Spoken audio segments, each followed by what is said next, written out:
लंबे सालों के बाद प्रेम के आकाश में उड़ान भर रहा हूं। आपसे सवाल पूछते हुए डर लग रहा है, कहीं आप इसके साक्षी होने को ना कह दें। कृपया मार्गदर्शन दीजिए। चलिए, आपसे साक्षी होने को नहीं कहूंगा, उड़ो, जी भर के उड़ो।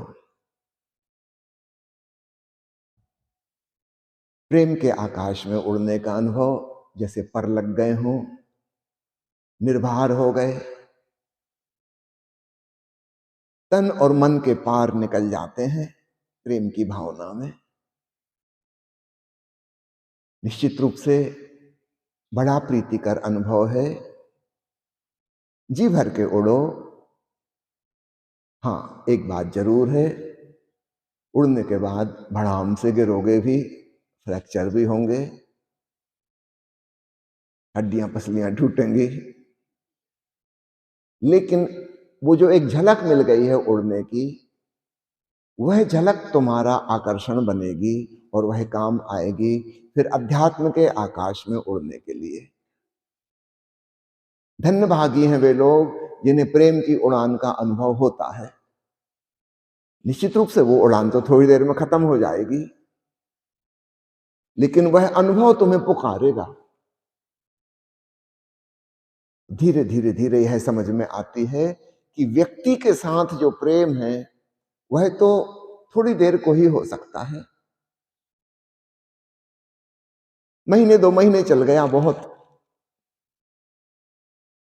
मैंने सुना है पंजाब के एक आदमी ने, जिसका व्यापार चाइना में था, वहां एक लड़की से उसका प्रेम हो गया, उससे विवाह कर लिया, उसको लेके पंजाब आया।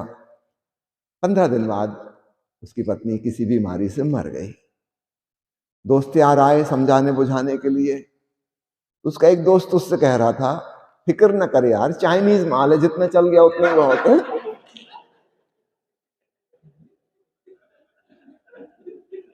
15 दिन बहुत है, ज्यादा की उम्मीद ना करना। तो वही मैं आपसे कह रहा हूं, जिस प्रेम के आकाश में आप उड़ रहे हो, चाइनीज आकाश है, लेकिन पूरा मजा ले लो। मैं प्रेम के विरोध में नहीं हूं, मैं प्रेम के पक्ष में हूं, क्योंकि प्रेम के अनुभव से कुछ अलौकिक, अद्भुत, अनूठा, ट्रांसेंडेंटल अनुभव होता है। हाँ, फिर बाद में यह समझ काम आएगी कि वैसा अनुभव किसी भी व्यक्ति के संग हम करेंगे, वो चाइनीज ही होगा, वो ज्यादा नहीं टिक सकता, लेकिन वह अनुभव बड़ा आकर्षक है, प्रीतिपूर्ण है। और तब एक नई सूझबूझ कभी पैदा होती है हमारे भीतर कि क्या मैं अपने एकांत में, स्वयं के होने में, अपने भीतर वैसी उड़ान भर सकता हूं। और जिस दिन यह ख्याल आ गया, उस दिन तुम स्वतंत्र हो गए दूसरे से। अब तुम अपनी आत्मा के आकाश में उड़ सकते हो। तब तुम्हें यह भी समझ में आएगा कि दूसरे के संग जो हो रहा था वह वास्तव में यही था, मैं अपने भीतर ही उड़ रहा था, दूसरा तो एक बहाना था। धन्यवाद देना उसे कि उसकी वजह से यह अनुभव हुआ। और अब तुम्हें समझ में आ गई, यह उड़ान तो अपने आप में भरी जा सकती है, किसी बहाने की कोई जरूरत नहीं है। तब तुम अपने प्रेम पात्र को धन्यवाद दोगे, उसका शुक्रिया। तुम प्रकृति को धन्यवाद दोगे कि उसने ऐसा आयोजन किया था, एक अनूठा अनुभव हुआ, और उस अनूठे अनुभव की तलाश में फिर हम अपने भीतर चले। क्योंकि बाहर तो जब भी ऐसा अनुभव होगा, उसके बाद उसका ठीक विपरीत होगा। आपने फिजिक्स में तरंग का नियम पढ़ा होगा ना, कोई लहर जितनी ऊपर उठेगी उतनी ही नीचे जाएगी। 5 फुट ऊपर गई है तरंग, तो फिर 5 फुट नीचे जाएगी। तो बाहर तो संतुलन का नियम है, उसके अनुसार ही सब चीजें होंगी। जितनी ऊंची उड़ान उतने ही मल्टीपल फ्रैक्चर, लेकिन वह उड़ान एक प्रेरणा का कारण बन जाती है। और तब हम अपने भीतर एक ऐसी उड़ान भरते हैं जो लहर जैसी नहीं है, जो उड़े सो उड़े, फिर नीचे गिरना नहीं होता। वह केवल स्वयं के भीतर ही संभव है। और फिर यह भी समझ में आ जाता है, बाहर हम किसी बहाने से, किसी वजह से, किसी विशेष व्यक्ति की उपस्थिति में यही अनुभव कर रहे थे भीतर का, इसी की एक झलक थी। लेकिन वो झलक तो थोड़ी देर हो सकती है, क्योंकि दूसरा हम उसको कारण समझ रहे थे जो बहाना है। फिर भी वह धन्यवाद का पात्र, उसकी वजह से ही यह झलक हमें मिली। मैं प्रेम के पक्ष में हूं। इस क्षणभंगुर प्रेम से ही शाश्वत प्रेम की तरफ इशारा मिलता है। इस परतंत्र प्रेम से ही स्वतंत्र प्रेम की ओर संकेत मिलता है। उर्दू भाषा में 2 शब्दों का इस्तेमाल होता है, इश्क मजाजी और इश्क हकीकी। एक मित्र ने पूछा है कि आप हमें इश्क मजाजी से इश्क हकीकी तरफ सफर पर ले जा रहे हैं, कृपया मार्गदर्शन करें। बस यही मार्गदर्शन कर रहा हूं कि बाहर के प्रेम के विरोध में मत होना, क्योंकि उसके द्वारा ही भक्ति के आकाश में उड़ने का ख्याल पैदा होता है। दुर्भाग्यशाली हैं वे लोग जिनके जीवन में साधारण प्रेम का अनुभव भी नहीं होता, फिर वो परमात्मा के प्रेम में तो कभी नहीं डूब पाते। जिसे हम इश्क मजाजी कह रहे हैं वो है व्यक्ति से संबंधित प्रेम, और जिसे हम इश्क हकीकी कह रहे हैं वो है समष्टि से संबंधित प्रेम।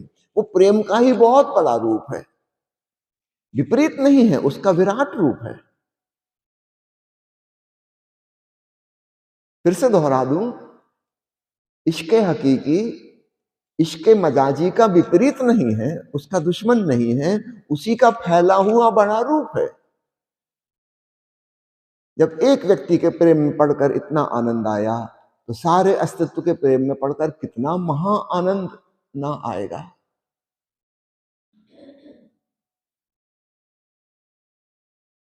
हाँ, व्यक्ति के साथ जब प्रेम में पड़े थे तब मुश्किल ये थी, उसका अपना अहंकार था, उसका अपना व्यक्तित्व था, उसकी अपनी क्षुद्रताएं थी। वो मल्टी फेसेट, बहुआयामी, बहुत से पक्ष वाला व्यक्ति था।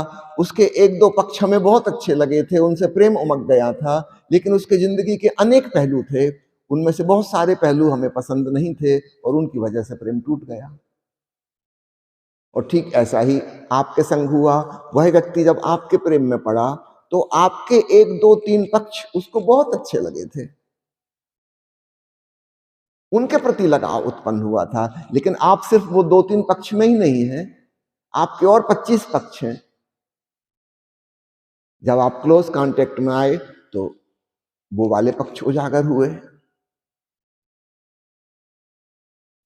और वो नापसंदगी वाली चीजें थी, और वहां से घृणा और नफरत शुरू हो गई और प्रेम नष्ट हो गया। तो व्यक्ति के साथ जब प्रेम होगा तो उसमें तो ऐसा ही होगा।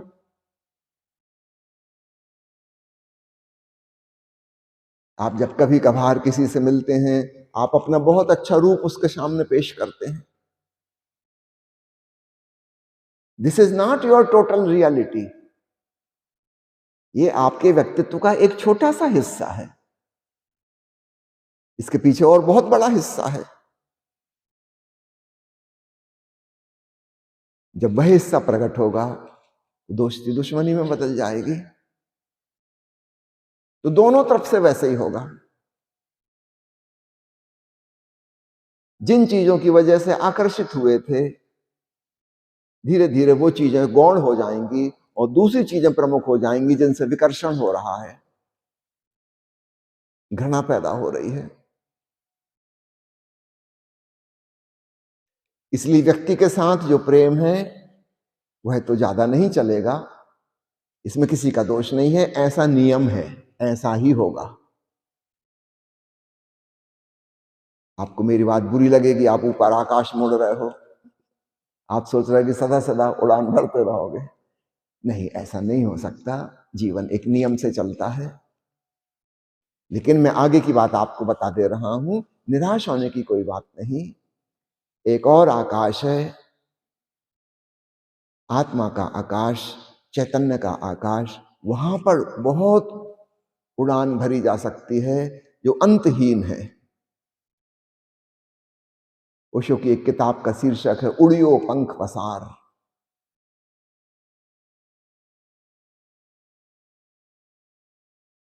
वहां अनंत आकाश है उड़ने के लिए, गिरने की कोई वहां जरूरत नहीं, क्योंकि सामने कोई दूसरा व्यक्ति नहीं है जिससे टक्कर होगी। शून्य, महाशून्य की उड़ान है। जहां व्यक्ति है वहां व्यक्तित्व होगा, पर्सनालिटी होगी, पर्सनालिटी के साथ ईगो होगा, उसके साथ टक्कर होगी।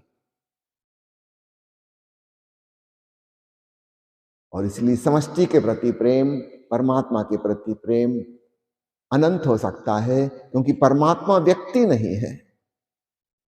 God is not a personality but A quality. यह प्रेम शाश्वत प्रेम हो सकता है। संसार के साधारण प्रेम में भी हमारी चाहत होती है। प्रेमी गीत गाते हैं अमर प्रेम के, तेरा मेरा प्यार अमर, फिर क्यों मुझको लगता है डर। डर इसलिए लगता है कि पक्का पता है क्या होने वाला है। वही जो सबके साथ पहले हो चुका है वही हमारे साथ होगा। डर तो लगा ही रहेगा। लेकिन अमर प्रेम की चाहत हमारे भीतर है। ये चाहत भी सच है। हम सब चाहते हैं कि ऐसा प्रेम हो जो कभी समाप्त ना हो। वो मुश्किल ये है कि हम उनसे चाहते हैं जो खुद ही समाप्त हो जाएंगे। हमारी चाहत बिल्कुल ठीक है, लेकिन जिस जगह हम चाह रहे हैं वहां ये हो नहीं सकता। मैं जिस व्यक्ति को प्रेम कर रहा हूं और अमर प्रेम चाहता हूं, वो व्यक्ति स्वयं ही मरण धर्मा है, वो मर जाएगा और मैं मर जाऊंगा। अमर प्रेम कैसे होगा? लेकिन अमर प्रेम की चाहत है। चाहत गलत नहीं है, हम जहां उसको अप्लाई करने की कोशिश कर रहे हैं वो जगह गलत है। अमर प्रेम की चाहत तो भीतर की अमर आत्मा में हो सकती है। भीतर जो इटर्नल कॉन्सियसनेस है, ये तो वहां संभव है। लेकिन बाहर की चोट खा खा के समझ में आता है कि हम गलत जगह ट्राई कर रहे थे और फिर हम सही जगह ट्राई करते हैं। इसलिए प्रेम के खिलाफ नहीं हूं, पर खूब अच्छे से समझ लेना, प्रेम का अनुभव, प्रेम की उड़ान तुम्हें स्मरण दिलाए शाश्वत प्रेम की उड़ान का। तब तुम दूसरे पे नाराज नहीं होगे, उसके प्रति कृतज्ञता महसूस करोगे, ग्रेटिट्यूड महसूस करोगे कि ठीक है, चलो हमारा प्रेम 4 महीने चला, बहुत है, लेकिन इससे एक झलक मिल गई, धन्यवाद। अब इस झलक के सहारे में दूसरी कहीं उड़ान भरूंगा, अपने भीतर उड़ूंगा। अन्यथा प्रेमी प्रेमिका हमेशा एक दूसरे पर नाराज होते हैं। उनको लगता है कि हमको धोखा दिया गया है। ये व्यक्ति जैसा दिखाई देता था पहले, वो सब नौटंकी कर रहा था, ड्रामा कर रहा था, ये तो कोई और ही निकला। हर प्रेमिका को लगता है कि उसका प्रेमी धोखेबाज। हर प्रेमी को लगता है कि उसकी प्रेमिका ने छल कर दिया। सब ऊपर ऊपर का मेकअप था, एकदम अप्सरा जान पड़ती थी, बाद में पता चला ये तो राक्षसनी है। और ऐसा ही उस बेचारी को लग रहा है कि जिसके प्रेम में पड़ी थी वो तो न जाने कहां गायब हो गया, ये तो कोई दूसरा ही दुष्ट आदमी निकल आया। पहले कैसी अच्छी शायरी सुनाता था, कविताएं सुनाता था, अभी गालियां बकता है, झगड़ा करता है।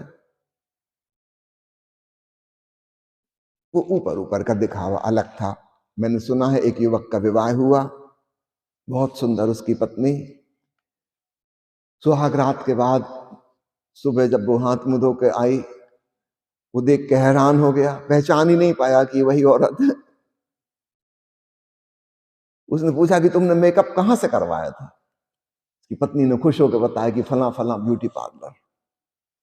उस युवक ने फटाफट एक बहुत सुंदर पैकिंग बनाई, आईफोन का लेटेस्ट मॉडल की पैकिंग, उसके अंदर पुराना नोकिया 212 का फोन रखा और खूब अच्छे लपेट के सुंदर रंग बिरंगा करके वो पैकिंग लेके गया उस ब्यूटी पार्लर वाली महिला के पास। वो कहा कि आपने मेरी पत्नी को सजाया धजाया था, मैं बहुत प्रसन्न हूं और आपको गिफ्ट देना चाहता हूं। वो महिला तो देख के हैरान हो गई, आईफोन का लेटेस्ट मॉडल, सबसे महंगा। उसने बड़ी खुशी खुशी गिफ्ट ले ली और धन्यवाद दिया। जब वो आदमी वहां से चला गया, उसने पैकेट खोला, अंदर देखा नोकिया का out of date model, Nokia 212। साथ में एक लेटर रखा था, उसमें लिखा था कि इस समय आपको जैसा महसूस हो रहा है, ऐसे ही मुझे अपनी पत्नी को सुबह देख के महसूस हुआ।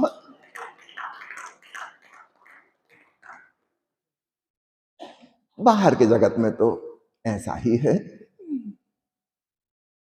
सब दिखावटी है, मेकअप है। वो जो हम सभ्य सुसंस्कृत व्यवहार करते हैं, वो बड़ी औपचारिकताएं और एटिकेट्स और मैनर्स निभाते हैं, वो हमारा मेकअप है। हम वैसे हैं नहीं, लेकिन अभी आधा घंटे के लिए कोई मिला है तो हम बहुत अच्छा व्यवहार कर रहे हैं। लेकिन ये कितनी देर चलेगा? ये तो झूठा झूठा। जब संग साथ रहेंगे तो असलियत बाहर आ जाएगी, मेकअप धुल जाएगा, तब लगता है कि बड़ा धोखा हो गया, ये तो कोई दूसरा ही इंसान है। सब प्रेम नष्ट हो जाते हैं। तो मैं आपसे कहता हूं, उड़ो, जी भर के उड़ो, लेकिन याद रखना आगे क्या होगा उसकी भी थोड़ी सी तैयारी रखना। तब तुम अपने प्रेम पात्र पर नाराज नहीं होगे, बल्कि धन्यवाद देकर एक दूसरे आकाश में उड़ान भरने की तैयारी करोगे। वह ध्यान का आकाश है, वह भक्ति का आकाश है, वह अंतरात्मा का आकाश है।